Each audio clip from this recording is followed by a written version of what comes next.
And where do we find so many of our trends? On social media. Absolutely. So there's so much information that's coming from all angles and sources on social media, and it's overwhelming. It's overwhelming for the consumer, but also for the professional to navigate because they're having clients come in that have seen the newest, shiny object, the product that comes out.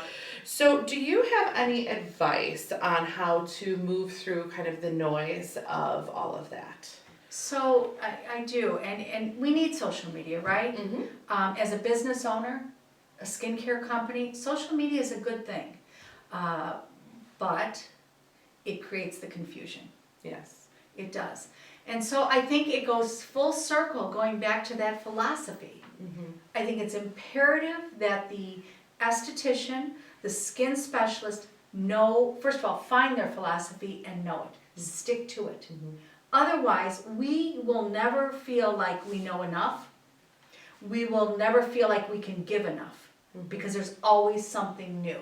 And that is not to say that we should not always be listening, like I said earlier, and being open to things. But when we are all over the place and trying to provide everything that's popular and trendy, we lose our credibility. And we have to be held to a higher standard. That's why we have a license. So to me, social media has its place. Yes. And it has a good place.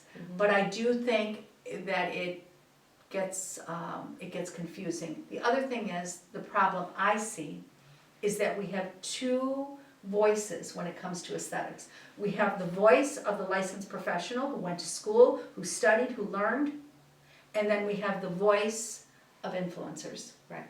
We have the voice of influencers who have opinions and ideas, and this crosses over to the clientele and to the professional.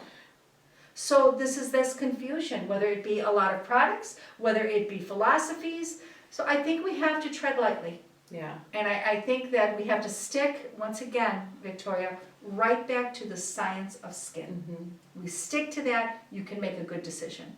When you deviate from that, we open ourselves up to confusion and loss of credibility. Yeah. So really the professional needs to know their stuff inside and out so that they can defluence the influencer, right? That's right. That's a great, and that's popular now too, the de-influencing. But I'm happy to see that, although I hope it doesn't become trendy.